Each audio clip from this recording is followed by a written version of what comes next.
Daddy, doctor വന്നു. Good morning. Good morning. Doctor Suresh, നമ്മൾ തമ്മിൽ പരിചയമില്ല അല്ലേ? നിങ്ങൾ ഡോക്ടർ ആർ കെ ഷേണായി അറിയുമോ? അദ്ദേഹം ഒരു വലിയ ഡോക്ടറാണ്. Doctor K C Thomas, senior surgeon. ഇവരെല്ലാം എന്റെ ഫാമിലി ഡോക്ടേഴ്സാണ്. ഇന്ന് യാദൃശ്യമായിട്ട് രണ്ടുപേരും സ്ഥലത്തില്ല. അങ്ങനെ ഞാൻ ആപ്പാടെ വിഷമിച്ചിരിക്കുമ്പോഴാണ് എന്റെ ഡ്രൈവർ നിങ്ങളെ കുറിച്ച് പറഞ്ഞത്. എക്സ്ക്യൂസ് മീ, എങ്കിൽ ഞാനൊരു കാര്യം ചെയ്യാം. എന്താണ്? എന്റെ പരിചയത്തുള്ള ഏതെങ്കിലും ഒരു വലിയ ഡോക്ടറെ ഞാൻ ഏർപ്പാട് ചെയ്തു തരാം. ഡോക്ടർ എന്നെ തെറ്റിദ്ധരിച്ചു. ഞാൻ ഒരു തുറന്ന പ്രകൃതക്കാരനാണ്. ഒന്നും മറച്ചു വെച്ച് സംസാരിക്കുന്നത് എനിക്കിഷ്ടമല്ല. ഡോക്ടറെ എനിക്ക് പരിചയമില്ലാത്തതുകൊണ്ടാണ് ഞാൻ അങ്ങനെ സംസാരിച്ചത്. എങ്കിലും എന്തോ ഡോക്ടറോട് എനിക്കൊരു പ്രത്യേകത തോന്നുന്നു. എനിക്ക് 2 പെൺമക്കളാണ്. മൂത്തവൾ ശ്രീദേവി, ഇളയവൾ ഗീത.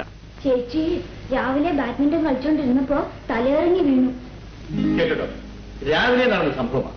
മണിക്കൂറുകൾ കഴിഞ്ഞാണ് എന്നെ അറിയുന്നത്. ഒരു നമുക്ക് മുകളിലേക്ക് പോകാം.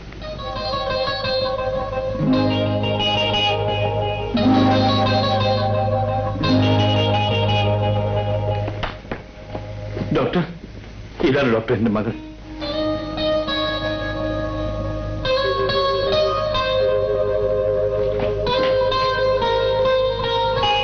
ജീവിതത്തിൽ ഞാൻ എന്തും സഹിക്കും ഡോക്ടർ. പക്ഷേ എന്റെ കുഞ്ഞുങ്ങൾക്കൊരു ജലദോഷമാണെന്ന് കേട്ടാൽ ഞാൻ ആകെ തളർന്നു പോകും.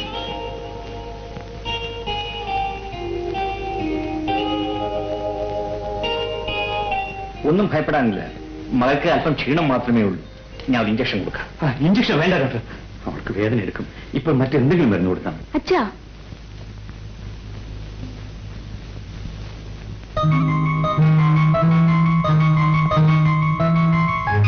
അയ്യോ ഡോക്ടർ, പതുക്കെ, വേദന എടുക്കരുത്.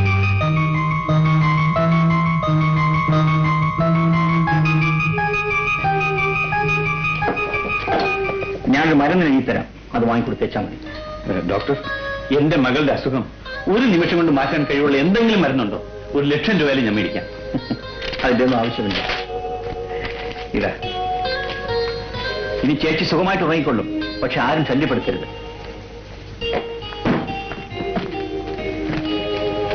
അപ്പൊ ഞാൻ വരട്ടെ. ശരി ഡോക്ടർ, അവൾ ഉണരുമ്പോൾ ആഹാരം എന്ത് കൊടുക്കാം?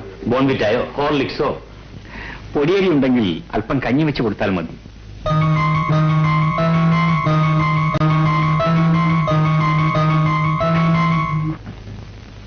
നമസ്കാരം. നമസ്കാരം. കഴിഞ്ഞ 10 വർഷക്കാലമായി ഈ നിയോജക മണ്ഡലത്തിലെ മനസ്സിലായി എപ്പോഴാ വരുന്നതെന്നും എപ്പോഴാ പോകുന്നതെന്നും തെരഞ്ഞെടുപ്പിന്റെ കാര്യമല്ലയോ, അതതിന്റെ ഒരു പൊതു സ്വഭാവമാണ്. അല്ല, വന്നു കഴിഞ്ഞാൽ ഒരു പിടിയാ. രാഷ്ട്രീയം വന്നു കഴിഞ്ഞാൽ പിന്നെ ഒരൊറ്റപ്പിടിയാ. സാർ പറഞ്ഞ വളരെ ശരിയാ. മിസ്റ്റർ, ഇത് വയറിന്റെ പ്രശ്നമാണ്. അയ്യോ, വയറിന്റെ പ്രശ്നത്തിലേക്ക് വേണ്ടി രാഷ്ട്രീയത്തിലേക്ക് ഇറങ്ങി തിരിച്ച കാലുമാറ്റക്കാരനെ അവർ MLA ആണ് അങ്ങനെ എനിക്ക് അഭിപ്രായമില്ല. സത്യമായിട്ട് അഭിപ്രായം. കാലുമാറ്റക്കാരനോ? MLA? ഞാനോ? നിങ്ങൾ എന്തോന്നാണ് ഈ പറയുന്നത്? കഴിഞ്ഞ 10 വർഷക്കാലമായി ഈ നിയോജക മണ്ഡലത്തിലെ ഏക വൈദ്യുതകാരനാവും ഞാൻ. ആണ്ട കിടക്കുന്ന അത് പറ. അപ്പൊ രോഗിയാണല്ലേ? തനിക്ക് പ്രാന്തം ഉണ്ടല്ലേ? ഇത് ആശുപത്രിയാണ്. ശബ്ദം ഉണ്ടാക്കരുത്, ഉറക്കെ സംസാരിക്കരുത്. അപ്പൊ അത് രോഗികളെ ഇറക്കണം. മനസ്സിലായി? എന്റെ പൊന്നക്കണ്ട അദ്ദേഹം ഈ വൈദ്യുതി വേറെ വരുമ്പം ഞാൻ ഉറക്ക വർത്താനം പറയും, ഉറക്ക നടക്കുകയും ചെയ്യും. അദ്ദേഹം ഇങ്ങോട്ട് നോക്കിക്കേ. ഈ വേദന കൂടി ഞാൻ നടക്കാൻ തുടങ്ങിയിട്ട് വർഷം എത്രയാണെന്നറിയാവോ? കഴിക്കാത്ത മരുന്നില്ല, ചെയ്യാത്ത മാന്ത്രികയില്ല, കേറാത്ത ആശുപത്രിയില്ല. ഇത് ചെയ്യാനൊന്നുമില്ല. ഓപ്പറേഷൻ ഒഴിയെ. സുരേന്ദ്രൻ അതി എന്നെ ഇവിടുന്ന് പറഞ്ഞു വിട്ടാലും എന്റെ ദൈവത്തിലാണ് എന്റെ നോക്കേട് മാറാതെ ഞാൻ ഈ ആശുപത്രിയിൽ നിന്ന് പോകത്തില്ല. എങ്ങനെയാ?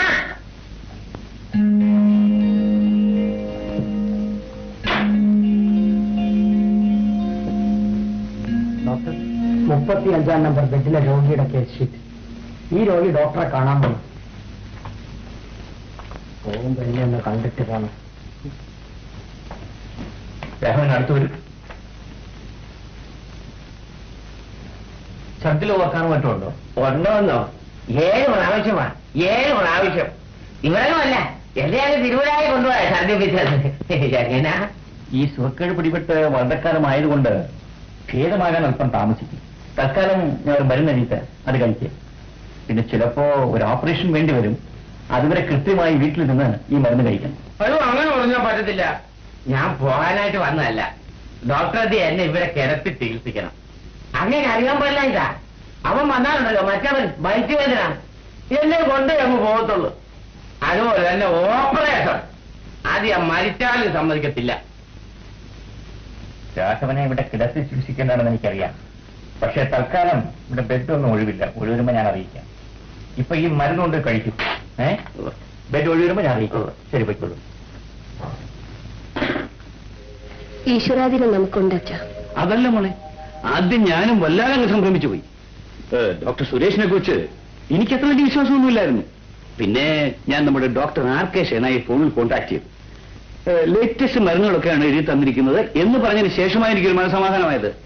പിന്നെ സുരേഷിനെ കുറിച്ച് ഡോക്ടർ ഷേണായി നല്ല അഭിപ്രായം പറഞ്ഞു. അതുകൊണ്ടാ പിന്നെ അദ്ദേഹത്തിനെ വീണ്ടും വിളിപ്പിക്കാൻ ഞാൻ ഏർപ്പാട് ചെയ്തത്. അച്ഛൻ ഈ നിസ്സാര കാര്യത്തിന് ഇത്രയൊക്കെ ബഹളം ഉണ്ടാക്കി കളഞ്ഞല്ലോ. അതേ ഒരു MBBS ഡോക്ടറല്ലേ? Good morning. മോർണിംഗ്. ഞങ്ങൾ ഡോക്ടറെ സംസാരിച്ചുകൊണ്ടിരിക്കുകയായിരുന്നു. ശ്രീദേവിക്ക് ഇപ്പൊ എങ്ങനെയിരിക്കുന്നു? ചേച്ചിക്കിപ്പോ കുറവുണ്ട്. അത് അനിയത്തിക്ക് എങ്ങനെ മനസ്സിലായി? ചേച്ചി ഒരു പ്രത്യേക ടൈപ്പാ. ആരോടും അധികം സംസാരിക്കാറില്ല. ആംഗ്യം കാണിച്ച് സംസാരം കുറയ്ക്കാമെന്നെ പരമാവധി കുറയ്ക്കുകയും ചെയ്യും. ഇപ്പോഴാണോ സംഭവിച്ചത്? അങ്ങനെയാണോ? അതെനിക്ക് അറിയാൻ പാടില്ലായിരുന്നല്ലോ. ഇനിയുണ്ട് ഡോക്ടർ, കേൾക്കണോ? ചേച്ചി രാവിലെ എഴുന്നേൽക്കുമ്പോ തന്നെ തീരുമാനിക്കും ഇന്ന് എത്ര വാക്ക് സംസാരിക്കണമെന്ന്. അതിൽ കുറയുന്നതല്ലാതെ ഒരക്ഷരം പോലും കൂടത്തില്ല. അതേതായാലും നല്ല സ്വഭാവമാണ്.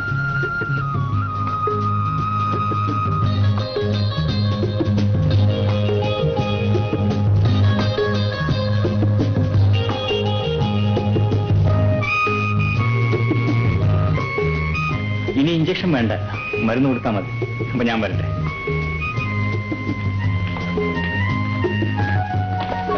ഡോക്ടർ സുരേഷ്, എക്സ്ക്യൂസ് മീ, ഇതെന്റെ സന്തോഷം. No thanks.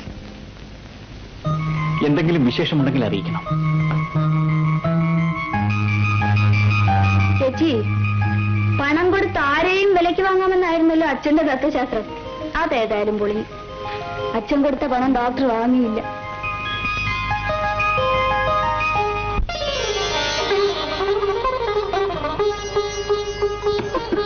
Good evening doctor. Good evening. ചേച്ചി ഡോക്ടർ സെലക്ട് ചെയ്തിരിക്കുന്ന സാരി നന്നായിരിക്കുന്നു അല്ലേ? Very nice. Thank you. Sari select ചെയ്യാൻ ഡോക്ടർ മിസ്സിസിനെ കൊണ്ടുവന്നില്ലേ? മിസ്സിസോ? എനിക്കൊരു അനിയത്തിയുണ്ട്, രാധ. നാളെ അവളുടെ പിറന്നാളാണ്. ഈ സാരി അവൾക്കുള്ള പിറന്നാൾ സമ്മാനമാണ്. ഈ സാരിക്ക് എന്ത് വിലയെന്നാ പറഞ്ഞത്? 650 രൂപ. 680 രൂപയോ?